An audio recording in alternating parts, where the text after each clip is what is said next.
What's up, everybody? It's your girl Erica from the Classy Climb blog, and it's Freedom Friday. And on Freedom Fridays, we do what we want. So I got a great guest on today. We had a little technical difficulties. Thanks Skynet. You guys know the rules. Come in here, drop your city and state. Put a one in the comments. Make sure you can hear me, and make sure I'm not being too loud and give a little reverb on the audio here. So if you could please introduce yourself to the audience, that'd be awesome. Absolutely. My name is Khalil, and I'm with Charm City Buyers. Got the shirt going. So many people who've been messaging me and talking about the Scaramucci, right? Anthony Scaramucci. I like him. I like his personality. He's most known for being in the White House 10 days and back out. I would love to be hired and fired because I'd be rich, right? But he came on and he's like, hey, I'm going to get a multi-billion, not just a billion, like a multi-billion dollar fund investing in opportunity zones. Now, things have been trickling here and there about opportunity zones, but I want you to give the audience like just the goods, right? And as we come in, good housekeeping, guys, you know the rules. Put your city and state in. You come on in. It's Freedom Friday. We're excited. I'm going to be looking for you guys, cities and states. And yes, we followed the voting of yesterday. So I do have some slides for you guys. I do have Texas. I do have Ohio. I do have New Mexico. I do have South Carolina. So we're going to be okay. That was the vote. We all took the vote, and that's what we're going to work with today. So Khalil, take it off. Absolutely. So before I jump right into opportunity zones, just want to share a little bit more about who I am and why I'm even qualified to speak about this topic to you today. So getting started, my wife and I started our real estate development journey in Connecticut. We purchased a 3-unit shell, and we fundraised. We found a nonprofit by networking and raised $120,000 to fix that project. We still own it today. It cash flows wonderfully after our principal, our interest, our taxes, insurance, maintenance. We're well over $1,000 a month. So we came back home to Baltimore, where I'm born and raised, and shared our story. And we told as many people as possible. We marketed crazy. And today we have 20 rental units. We've got 7 active residential construction projects to flip and sell. We do property management services, construction management services, development education services, which basically means that we like to teach people and educate others on how to get their real estate investment journey started. So how I learned about opportunity zones. About 2 years ago, I started working with a commercial developer in the Baltimore area. Very large, well-known guy, great guy. But I learned from a guy named Michael out of New York, and he sat me down one day randomly and said, hey, do you know about opportunity zones? I said, no, I haven't heard about them. Could you tell me a little bit? So he gave me just enough to whet the appetite during that lunch. This was about a year ago. That same week, ironically, I found out that Puerto Rico, the entire island, all of its low-income census tracts, 100%, is in an opportunity zone. So I'm thinking to myself, okay, there's something happening. The universe is sending some pretty cool signals back to back here. I should figure out what's going on. Again, this is November 2017. So I dove into it. I learned as much as I could about opportunity zones. And I've been to conferences here in Maryland. I've had associates go to conferences down in New Orleans, California. I've served on panels for opportunity zones to explain what they are, how they work, how they can benefit everyone. And I'm here today to share this knowledge with you on Freedom Friday.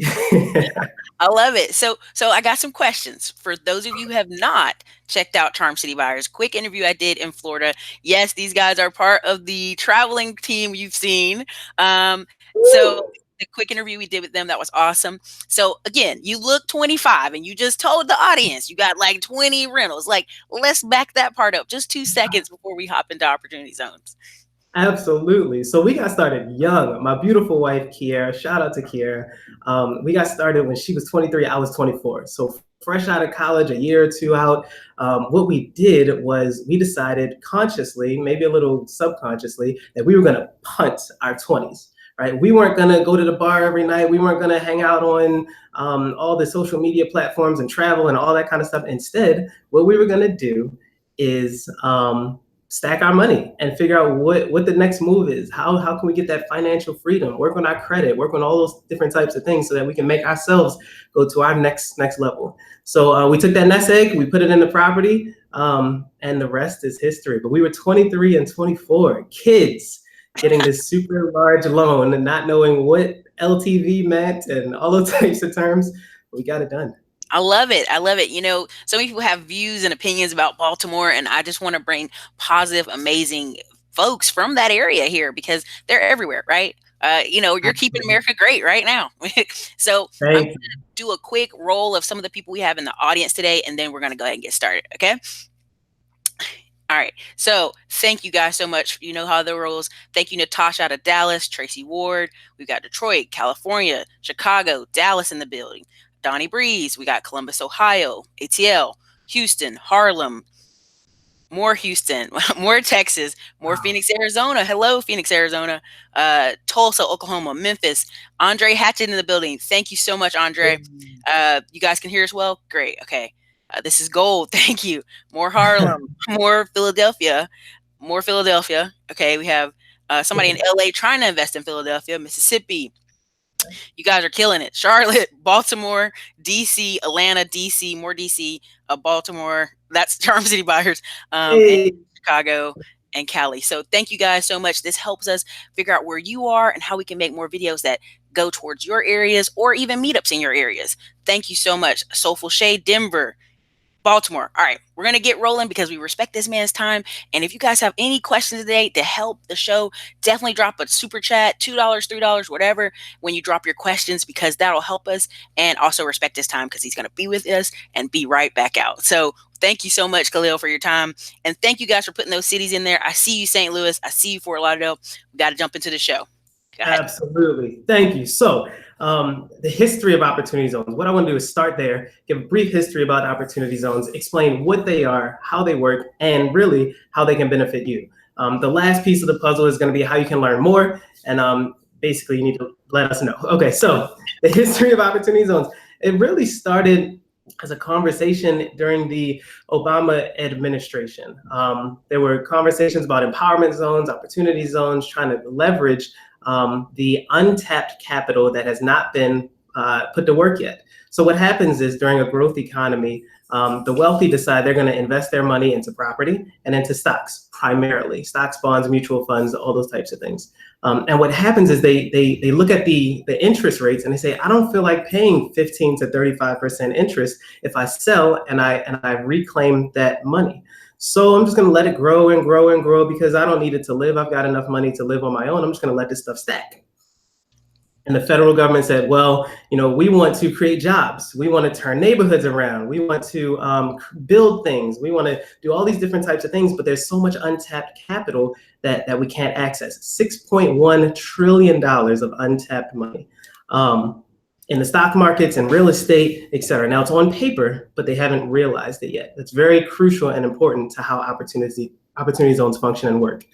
So in December of 2017, the Tax Cuts and Jobs Act of 2017 was finalized under the Trump administration. And what this does is it defines for the next couple of years what the taxes will look like and basically jobs. But there were two very small sections of this Tax Cuts and Jobs Act of 2017 that define what opportunity zones were in section 1400Z-1 and section, the second section, 1400Z-2. It's not important to know that or read it or anything, but it's good to just at least have that historical knowledge.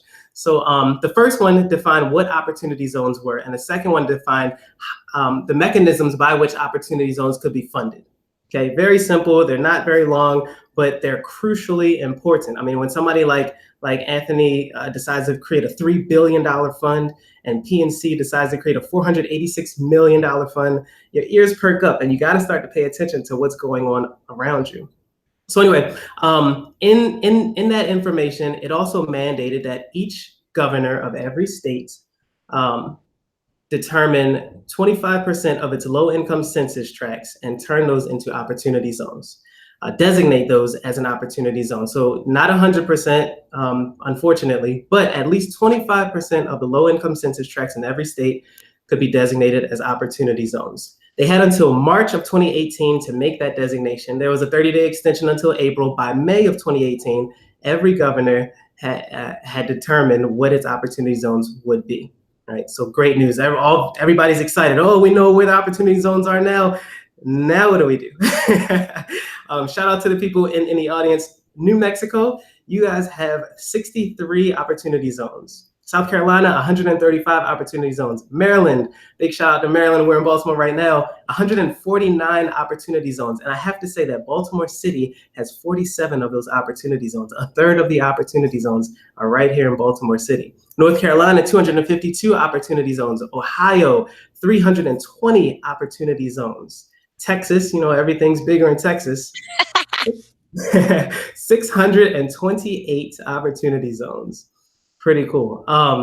And what opportunity zones are low income census tracts. So it's designated as low income based on the financial wherewithal of the census tract, employment, average household income, all of those different factors come in and they decide, okay, these are our low income census tract in the whole state. And this mandate says that 25% of those, a quarter of those, are now opportunity zones. I hope that's crystal clear. It's important going forward.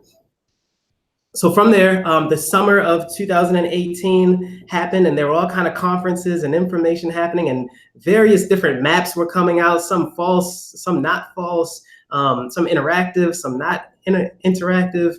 You got to be very careful when looking at this stuff, because if you think you're in an opportunity zone, but you looked at the wrong map and you're not, you can get really screwed up. But all this stuff happened over the summer of 2018, and everybody was wondering, when are the final regulations going to come out? There has to be some guidance around this. We don't know what the paperwork is to fill out. We don't know how to go about funding it. We don't know what's legal, what's not legal.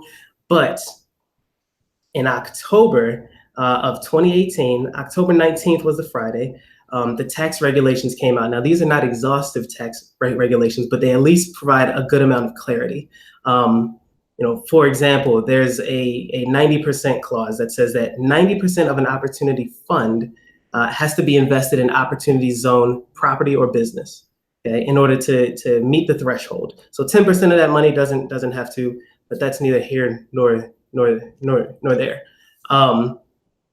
So that's kind of a brief history up until now where we are. So about a month ago, a little less than a month ago, the tax regulations came out, and now we're all excited and moving forward with forming these funds. It's noteworthy to say that in business in general, there's a bell curve, right? The early adopters start, and then the early majority, then the late majority, and then the laggards, right? So the early adopters, PNC Bank, is very well known at this point, there are articles written, et cetera, decided they were gonna sell a bunch of stock that had appreciated, and they were gonna take that $486 million and put it into an opportunity zone fund, okay? When stuff like that happens, you gotta pay attention and see what's going on. Yeah, absolutely. And we're gonna breadcrumbs everywhere. There's breadcrumbs all in the news. There are breadcrumbs everywhere, all in the news. You're right. And we're going to really deep dive. I'm sorry, I've got a hard cutoff at 1:30 today, but we're going to really deep dive here on Sunday during a live webinar. We're going to answer as many questions as possible. It's Sunday, November the 18th at 7 p.m. Check us out. There's going to be a link in the description that Erica's going to post up, and we can answer as many questions as possible. But that's the history of opportunity zones. Now, why is this even important? Where's the money, right? We got to figure this piece out. So in the initial couple of months, it really outlined and defined how opportunity zones would work. What it does, the goal again is to take that $6.1 trillion of capital, of unrealized gains, encourage the wealthy people who own that and control that money to then realize the gains and put it into a low income census tract fund that's designated to spur economic growth in these low-income census tracts. So the goal, again, $6.1 trillion of unrealized gains, realize it, basically sell the stocks and sell the property, put it into a fund that's going to then put it into a property or a business. How do they encourage those folks to sell their goods and make that money? Well, by making them more money. So when you first realize the gains, if you put it into an opportunity zone, you have an immediate tax deferral on that money. So instead of paying between 15 and 35% on your capital gains, you pay nothing. If you put it in an opportunity zone, you don't have to pay a dime on it for taxes, federal taxes. Okay? If you keep it in that opportunity zone for 5 years, right, there's a 10% step up in the tax basis. Now, that's all fancy jargon, but really what it means is that you pay taxes on 10% less than what you put in. So if you take $100,000 and put it into an opportunity zone fund, you only have to pay taxes if you keep it in there for 5 years on 90% of it. If you keep it in there for another 2 years, total of 7 years, then that tax basis steps up another 5%. So now you're only paying on that $100,000 taxes on $85,000, which is exciting enough, right? People get to save money and they're all excited for it. So let me hear you. Let me just make sure we're all clear. There's Go ahead. 102 of y'all in here. Make sure y'all are hitting that like button today, because he's spitting fire. Okay, you're telling me if I put my monies in this opportunity zone, which, hey, if you're from Georgia, you're from Chicago, y'all from Maryland, y'all know what these opportunity zones gonna be looking like. I put my money over there. I basically pay no federal taxes, is what you're telling me. Exactly. That's correct. Ah, And it's legal. very legal. Very legal. No Wesley Snipes. No Wesley Snipes. All legal over here. Exactly. So after that 7 year period, if you hold it for another 3 years or longer, 10 years, that's where the magic happens. If you take that $100,000, you put it in an opportunity fund and hold it for 10 years or more, then your step up basis, it equals the fair market value, which basically means that there's a permanent exclusion from any capital gains tax. You don't have to pay taxes on any of that money, any of it. It's crazy how that works. Additionally, one step further, if that asset that the fund then puts its money into, that property or that business, if that appreciates in value, right, over the next 10 years, you don't have to pay taxes on that appreciation either. So it's really, I like this. You got people in the comment section, Harlem Real Estate Stories. He loves that. I'm telling you guys, someone commented and said, this sounds like gentrification on steroids. And I was going to share the link, but I couldn't save the screenshot, y'all. I couldn't save it. But I mean, to the benefit of these communities, right? People are going to come in, they're going to pour in lots of money, right? Leave Nino Brown alone. Yeah. How does this affect flips and flips? I don't know. Milton Cox will give us a minute on that. What's up, Grapevine, Texas? What's up, Los Angeles and Georgia? Go ahead, Khalil. it's so true. It is a way to gentrify neighborhoods or displace if you're not prepared. If you're not looking at websites, if you're not looking at this show right now or in the future, if you're not sharing this as much as possible with your friends and your family, then they will get left out, right? But there are different mechanisms by which you can protect yourself. For example, Maryland here, and I'm sure other states have a homestead tax credit. And what that does is it locks in your property taxes at its current rate, and then it allows for an incremental step up in those taxes over 5 or 10 years. In Maryland, it's 10 years. So it gives mom and dad who are on a fixed income and can't afford a sudden tax increase because $6.1 trillion just came into their neighborhood. It gives them a chance over 10 years to incrementally get used to that adjustment so they can stay in their homes. You got to learn all the defensive tactics and all the offensive tactics that will help prevent gentrification, displacement, and any other synonym for what that is. And you can learn more. We're going to share as much as possible. Again, live webinar on Sunday, November the 18th, 7 p.m. Join us. Link is in the description. You want to get there so you can ask all your questions. We can answer as many of them as possible about this topic. For sure. Because first thing I'm thinking of is I've told the story here on the channel that when I was in North Carolina, I had a coffee shop by a historically black college, by an area that was an economic opportunity area. Different conversation, but and we hired a person straight out of jail. We hired a mom that was on assistance, all these different things, and literally they were both part-time. I got a check back from the government for hiring. Does that make sense? And so I always tell people, I'm like, the government is definitely helping you hire people and bring people on, and they're definitely giving incentives. So I just want to share that part because I'm like, if it's anything like that, you got my vote. I'm here for it. Absolutely. The government wants to keep people employed. In Baltimore, there was a saying, and I forget which mayor coined it, but the best way to stop a bullet is a job. Right? It's like if somebody's working, they're gainfully employed, they feel like they have purpose, they're doing something positive for their community, they're providing finances and funding and fundamental needs for their family, then they're happier than somebody who doesn't. And you got to do what you got to do to find that money. Anyway, we're off topic just a little bit. I got to give a real quick. I would like to thank Natasha for the $20 super chat. You're the sponsor of the show. If anybody beats her, they'll be the sponsor. But anybody who super chats today, you know you are a sponsor of the show. You'll be mentioned in the comment section and in the blogs. Thank you so much, Natasha. If you have any questions, Natasha, definitely put them in there. Really want to thank you for that. Go ahead. That's awesome. So early adopters like PNC, and I'm not picking on them, but I think it's noteworthy to say that they stepped up to the bat way early when nobody else would. I mean, this was a couple of days after all of the governors had determined which low-income census tracts would be designated as opportunity zones. So in June of 2018, very early in the game, they sold all this stock. They announced that they created an opportunity fund. I was at a conference in July in Maryland, and a guy literally said, we have started our fund with just about $500 million. Now that's awesome, but it's a little bit tricky because if you look at the legislation, and again, this is all stuff that's constantly evolving because they haven't fully flushed out what these regulations are going to be. But the legislation at the time said that if you realize those gains and you put it into an opportunity fund, first of all, let me back up a little bit, because there wasn't even paperwork to describe how to fill it out and how to create a fund, right? They just said, I created a fund, but there was literally no paperwork or no way of creating the fund legitimately at the time. So shout out to them. But the legislation said that if you put this money into a fund, you have 6 months in order to deploy the money into opportunity zone projects. Now, this is designated for real estate as well as businesses.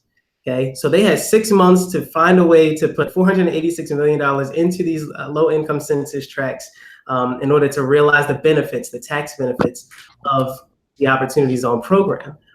Which is a daunting task when paperwork isn't ready and documents aren't signed yet and all those types of things. But shout out to them. That's just one of the little caveats. There's so many different stipulations throughout the fund. For example, you can't just buy a property and sit on it. You have to improve the property by at least 50% plus $1, so more than 50% of what you purchased it for. And again, there are tons of different things that I want to outline, but there's just not enough time today. Come to the live webinar Sunday, November the 18th, 7 p.m. We'll hammer out all of this information and we'll answer as many questions as possible. I want to take a quick second. Erica, you want to share something before I run to an example? Do you want me to share my screen real quick? Hey, you guys, again, remember I kept telling y'all a business is a piece of paper. A business is a piece of paper. There's an 18-year-old kid. I showed a black kid who started a hedge fund from his bedroom. So, I mean, and he's doing quite well. So let me see if I can share this really quick, you guys. He's going to use his whiteboard and I'm thanking him for it. There is a, let me see if I can pull it up. I put together a slideshow, you know what I mean? Your girl had to try to get you guys together. I want to respect his time. He's a big man. Listen, you guys, they've got 20 rentals and they got 7 flips going on right now. So, definitely thank them for their time, sharing their time with us. I really appreciate it. It's a pleasure to be here. Thank you so much. Actually, you know what? I'd rather you go ahead and then I'll share the slides on the back end. That way, if we have go over, you'll do better. Perfect. That sounds good. So sorry. I'm so sorry. I didn't mean to cut you off. Atkins said, if I cannot do the webinar, can I buy it later? Is it available for purchase? Yes, you can purchase the webinar after. All my classy climbers, there is a 20% off code. I'll be putting it in the comment section. We'll be putting it in the email. We'll also be putting it on the blog. It'll be as much as I can share it. We'll have it in there for you guys. You can get the webinar and it is a replay. You can watch it again later. If you're not available Sunday. Sorry about that, Khalil. Go ahead. No problem at all. You can watch it as often as you would like. I really want to drive the point home that not all maps are accurate at this point. There are some maps that are not. I was working with an individual or a company rather in Baltimore, a development company, and they purchased a very large building, about 400,000 square feet. And a very tiny slither of the building was in an opportunity zone in the map that they were looking at. And they were excited, oh, we're in an opportunity zone, we're gonna get this easy money and we're gonna use it for loans and equity and blah, blah, blah. I was like, well, how do you plan on doing that? Well, it's pretty simple. We're gonna move the address to be in that slither of the building. That's where we will receive our mail. That's where all our income and intake stuff will happen, et cetera, et cetera. I'm like, okay, great, perfect. Turns out a week or two later, we found another map that said, no, that's not in an opportunity zone. And we had to check multiple different maps and different sources, and it turns out that that's not in an opportunity zone. Can you imagine had they moved forward with all of those types of changes without double checking the facts to make sure that the map that they were using was accurate? I mean, it's huge. You got to make sure that you're using the right resources. And it doesn't matter whether you have capital gains. It doesn't matter whether you don't have capital gains. This is going to affect you. It's going to affect you so much, because if you look at that map and you find all the different opportunity zones that are in your area or in your friends and your family's area, those are currently low income census tracts. In 10 years, when this $6.1 trillion comes into those neighborhoods, those are not going to be low income census tracts anymore. They're already changing. This is why I love this information, you guys. I can't go too far into it. Definitely come on Sunday. But I am here in Fayetteville, and where the track is, they're building a baseball stadium. They've already turned the area over. They've already bought out multiple businesses in this area 2 years ago. So I'm not saying they already knew the plans, but they kind of had an idea along their economic opportunity areas. This is some good stuff. You guys are going to want to take note. Go ahead, Khalil. Sorry about that. Exactly. No, please interrupt and jump in. I love real life examples because it's happening right now. Right now, it's 11 months into the program, and it's happening. I'll tell you, it was so crazy. On October the 19th, when the new tax regulations came out, and everybody could further define, and there was literally paperwork that said, okay, if you fill this paperwork out, you now have created an opportunity fund. You file this document at the end of the tax season, blah, blah, blah. When that came out, I just happened to take a look at it a few days ago, and the number one headline of the day was something like, Rihanna has decided not to do the Super Bowl halftime show in support of Colin Kaepernick. Now, shout out to Rihanna, shout out to Colin, but like, this is pretty heavy stuff. If you're not paying attention, you will get left behind. So please, please, please join us on Sunday, the live webinar Q&A on the 18th. 7 p.m. Very much look forward to having you. I want to do a quick example just to make sure that everybody knows why somebody with large capital gains will decide to invest in an opportunity zone fund rather than in a non-opportunity zone fund. So let's say we have $100,000 of capital gains. All right, hope that's clear. Can everybody see that? Comment in the comment section really quickly. Hey, everybody, if you can see that, definitely throw a 1 in the comments. Help us out here. You have $100,000 of capital gains, right? And you have an opportunity zone fund, and you have a non-opportunity zone fund. Excuse my handwriting. What happens when you immediately realize those gains? Say you put $50,000 in a Google stock a couple years ago. It's now worth $100,000. It's now worth $150,000. You sell that stock, and now you've got $100,000 in capital gains. Immediately, as soon as you sell that stock, you're going to have to pay at the end of the tax year, during tax filing season, you're going to have to pay somewhere between 15 and 35% on that capital gains based on your tax bracket, right? So off break, if you're in a non-opportunity zone fund, you've only got somewhere between $65,000 and $85,000 to play with. But if you invest that money into an opportunity zone fund, then you've got $100,000 to play with. Still. Okay? After 5 years, you've got $90,000 of money that will be taxed.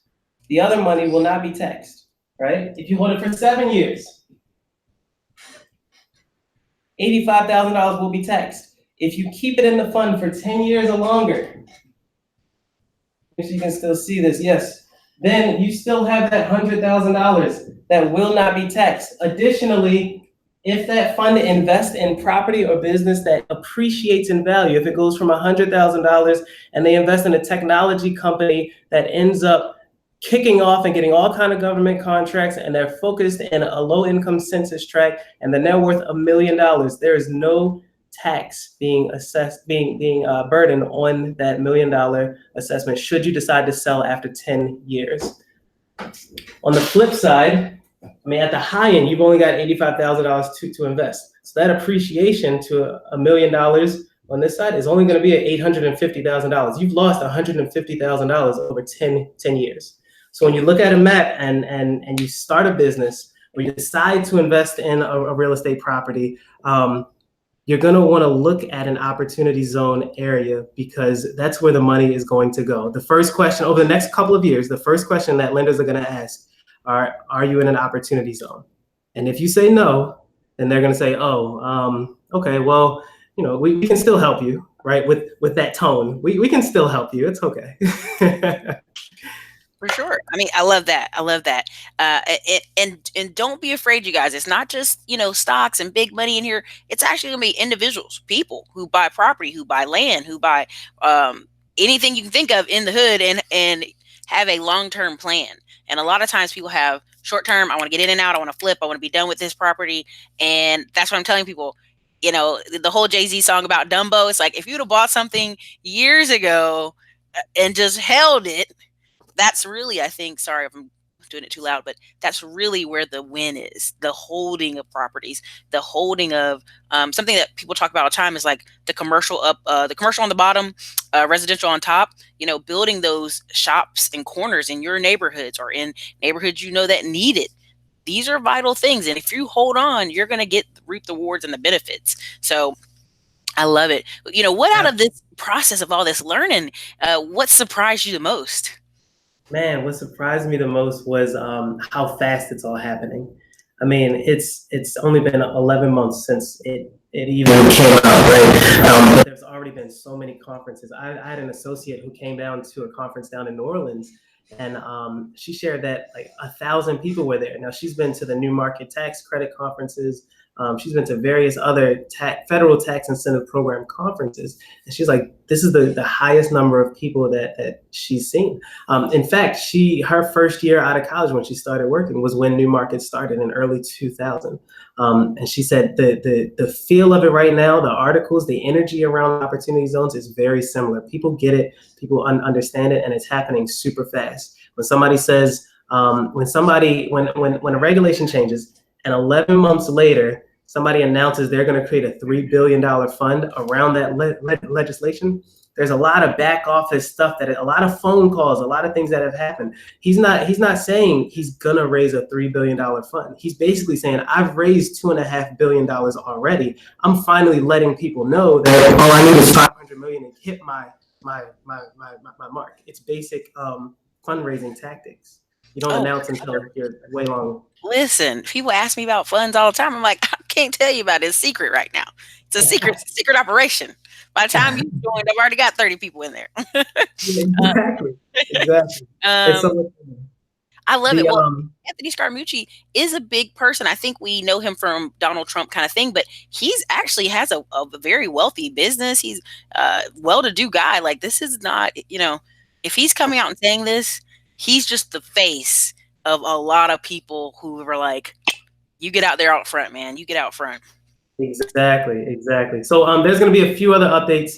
Anthony Scaramucci, his company is called Skybridge Capital. Shout out to them for being, what I've heard in recent times, the largest opportunity fund announcement so far. Again, they're $6.1 trillion, so I'm sure there will be larger funds. We've had conversations with people who have funds and they're looking to deploy money. They have an appetite for somewhere between $3 million and $25 million projects. We've had conversations with people who have a $500,000 fund that they're looking to deploy capital into. And they've got their geographic location areas in which they definitely want to hit. They've got their bottom line numbers and goals that they want to hit.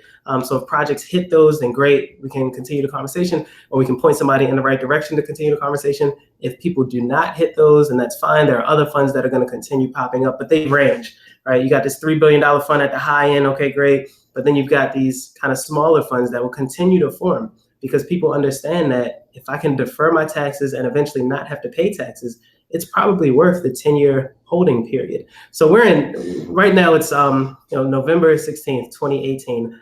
The regulations came out a little less than a month ago, but those regulations are not final. There's a lot of information that was left out. It's a 74-page document. It's not a very long read, and we have copies of it.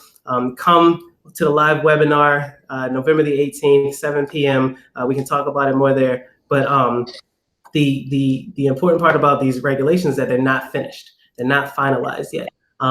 Opportunity zone funding is designated, and its intention is to invest in real estate, which is great, and it's very clear that real estate is there. But it's also to invest in businesses and help businesses grow and help businesses attain capital so that they can employ people and continue doing great work in the entire world. Now, the regulations that came out a little less than a month ago almost do not mention businesses at all. Right? So there's a lot of work that still needs to be done. And as these new updates happen, I'll certainly stay informed. I'm happy to jump back on to all your classic climbers and continue the information sharing so that everybody benefits from this. In January, there's going to be a hearing of sorts where the people who originally kind of came together and put this opportunity zone stuff together will hear out from other individuals and say, okay, what would you like to see in the fund? What questions do you have that we still need to answer?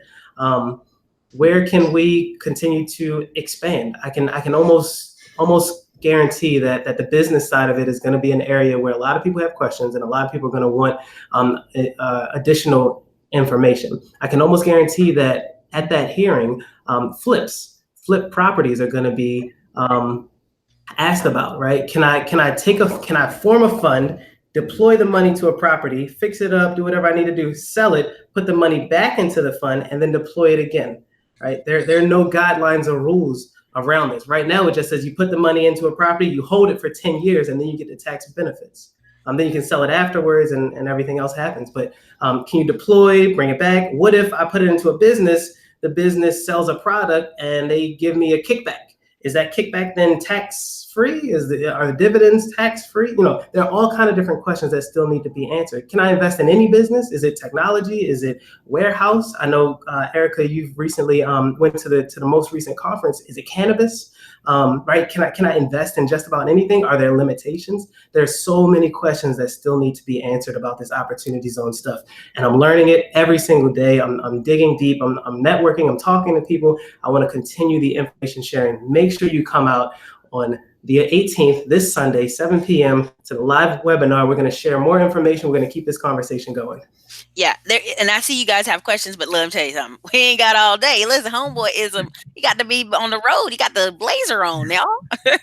But I listen. I saw some of you asked about Georgia, but listen, you can't just look in your own backyard. There's lots of places to invest. I was gonna say when I went searching for the maps to give you guys maps. Whoo, oh my goodness, right? So there's over 8,700 opportunity zones proposed or not finished exactly. So I don't want him to, do every individual state. Tell me about my state or this state.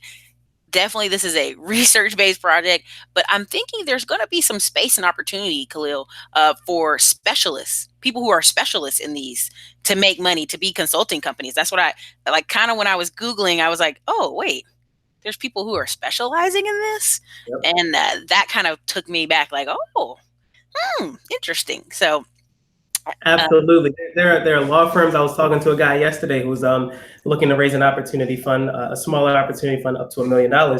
And he said that his law firm is, because they haven't quite found their niche yet, they are looking at opportunity zones as their niche. They want to be the IT law firm in this area for opportunity zones, period. Come to us. We have all the documents already filled out. We know how to do the paperwork and set up the business agreements and file the paperwork.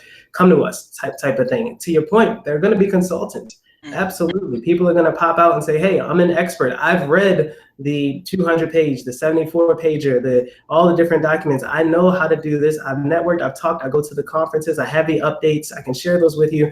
I want to be the person to help you as you form your fund, make sure you're successful, you're legal, and you're deploying your capital to projects that will work. Right. So, there's all kinds of different opportunities. People think the speculation right now is that after the January hearings, Q2 of 2019 is when the final regulations or the updated regulations will come out. Whether they'll be final, nobody knows at this point. It depends on how exhaustive everything happens because there's such a hard push. I mean, there are emails every day. Hey, can I ask about this? Do I need to know about that? What about this? Somebody asked me the other day, does money from wholesaling count as capital gains? Can I use that to invest in an opportunity fund? Great question, right? There's so many different questions that are coming out, and people want to make sure that they have the up-to-date information, and they want to make sure that they are successful when it comes to this new regulation. You guys, listen. I mean, there's so many gems here. Just I'm gonna blog this video. I'm gonna put it over in the blog. I'm gonna definitely put some more stuff in there. I just want to say I have been looking ever since he talked about opportunity zones. I've been looking and googling. When I saw the map, Puerto Rico was all red.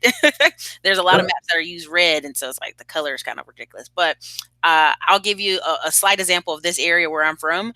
There's 13 acres in this weird spot. Half the acres are right by the opportunity zone. Right. So 6 are over here. There's a street in between them, and there's like 5.5 weird corner lot over here. Tell me why the price of this property, they both were like going for 13 grand. Nothing. The price on this right hand side that's in the map all of a sudden, Khalil, is now $27,000. There's no No. way. The realtor thing on the date got changed like maybe a month ago or something like that. But I was like, what this, they're both in the same corner, like what's going on? So I'm telling you guys, like, when I trickle things on the show or I bring people on the show, they know what they're talking about. These are people who do this all day and night. um, I see a Yeah. lot of comments of you guys. Listen, they're in Baltimore. They're probably going to do a lot more meetups. Definitely get a chance to see them. And you guys We've have got great about questions. 9 minutes. Oh, Yeah, go ahead. we've got about nine minutes before I have to take off, but I'm happy to answer a few high level questions and keep the conversation going. So we'll check over a few. Let's see what we got here. We got Big Brother in DC. He's going looking into Baltimore right now. Cool. Great. When is the Opportunity Zone class? Again, you guys, it's on Sunday at 7 o'clock Eastern time. Business Plan Pro, and the links are up here in the comment section. I will also put the links in the description. The email list, you name it, we're going to put the links out this weekend. Chicago, what's up, Bomo? Would people need a lot of money to invest in Opportunity Zones? I'm going to say, just me looking at that property that I just told you guys went from 13 grand up to 27 grand, and it still got trees on it. It's still in a round corner spot of town. Again, what is the rule again, Khalil? It's like 50%. What is it? 50% up Yes, improvements. exactly. Yep, 50% Okay. improvements. So I'd have to do something to that corner lot. I couldn't just keep it a corner lot, you know? So Mhm. I Yep, don't think, I think for some of y'all, it might be cheaper than you're thinking, but absolutely. your views on that. Absolutely. I think there's all kind of opportunity for everybody, no pun intended. But if you've got $1,000, if you've got $10,000, there are certainly there are gonna be funds that cater towards every demographic because it's going to be a program that's going to benefit all. So what you can do right now, the best thing you can do is save up your money or sell any type of assets that you have, so long as you're positioned to do so and still maintain your normal lifestyle. Take those funds, take that capital gains that you receive, put it into a fund, or keep searching for funds. So we're getting tapped on a regular basis with different types of funds. It was for a while, it was kind of once every 3 weeks, and then once a week we started getting tapped. Hey, I've got an opportunity zone fund. We want to deploy funds in Baltimore. It's getting more and more frequent. So as we learn about funds, definitely jump on the webinar Sunday, 7 o'clock p.m. Eastern Standard Time, so that we can figure out a way to get that information to you. We want to share with you where the funds are, what their appetite is, what geographic location they're looking to invest in, what types of projects they're looking to invest in, as much information as possible so that you are successful. So KB Rain said, to be clear, the zones are in every state. Yes, the zones are in every state. Every state governor had to designate 25% of its low-income census tracts as opportunity zones. Every single state, no exceptions, period. And if the governor didn't do it for any reason, they'd be getting a lot of flack at this point in time. So every state has been designated. The island of Puerto Rico has been designated. U.S. territories have been designated. Anything that falls under the U.S. federal government umbrella has been designated. Their individual low-income census tracts have been designated as opportunity zones at this point. Yes, your state included. Yes. So, okay, let's see. I'm just checking over some of you guys. Someone asked what's a good amount to start with, but your thoughts on that. I mean, you're in Baltimore, prices are higher. I'm in the South. I really feel like there's some Southern places, Georgia folks, if you're in the comment section, um, you can get comment on this. I was going to say a little snippet. I saw a email come out of richuncles.com. I don't know if you know Mm. what that is. And Fundrise, who they're already getting ready to put together a put your money in this opportunity zone fund, on the website. So those companies are already prepared, but someone did just ask, can we REIT it this? Can we create a REIT with this? Can you create a REIT? That's a great question. So the process starts this way. You have to realize you have to sell those assets, right? Stocks, bonds, mutual funds, property. You have to realize that money, so it becomes capital gains, and then you have to put that capital gains into an opportunity fund. From there, you have to deploy the money out to the fund, rather, whether it's your own fund or somebody else's fund. They have to deploy the money to opportunity zone properties or opportunity zone businesses. They're called qualified opportunity zone properties, QOZPs, or qualified opportunity zone businesses, QOZBs. You'll start seeing those terms thrown around kind of everywhere, along with a few other ones. But the fund has to deploy 90% of their fund to those properties or those businesses. If they form a REIT with that fund, great. As long as they're still following the instructions of the fund and deploying that money to opportunity zone businesses and opportunity zone properties, then they're in the clear. Okay. Okay. Looks like KB Rain said, let's set it up. Listen, man, y'all want me to do too much. Okay. Y'all want too much. Let's Maybe get it let's get Charm City to put their fund together first and we'll come in their fund. We'll be like, put your fund on the channel. um, going. but I appreciate the you believe we can do it. I love it. All right, you guys. I know he's got to run. You know he's got to run. If you have any other questions, definitely throw them in the comments. I know a ton of you are on your lunch break, quiet in your cubicle, can't talk too loud, but you can hit the like button because the like button is free, baby. It's free. And so, Khalil, is there anything we need to be on the lookout from you guys up there in Baltimore other than all that snow? I mean, I just can't take. I mean, I love Baltimore Ravens when they was good. I don't love them so much right now, but is there anything I need to be on the lookout for? Man, the only thing you need to be on the lookout for are our emails about opportunity zones. You need to make sure that you join us on the webinar on Sunday, 7 p.m. Eastern Standard Time. We have a meetup coming up in Baltimore on December the 8th. If you want to join us, definitely follow us on Instagram, Charm City Buyers. We're on Twitter and Facebook as Charm City Buyers. Our website, charmcitybuyers.com. You can't miss us. It's all Charm City Buyers. You can get as much information as possible about this and more as we continue to grow, expand, and share our knowledge. I love it. Tell your teammate and partner in crime over there. Thank you for assisting. Thank you Yes. for helping us get this rolling today. And I look forward to you coming back and giving us some highlights, some updates. You guys, for those of you who are looking for the maps today, my apologies. They'll be in the blog. We had technical difficulties today, but I do have them, and I will attach them to the blog and the email list. So again, there's 8,700 opportunity zones.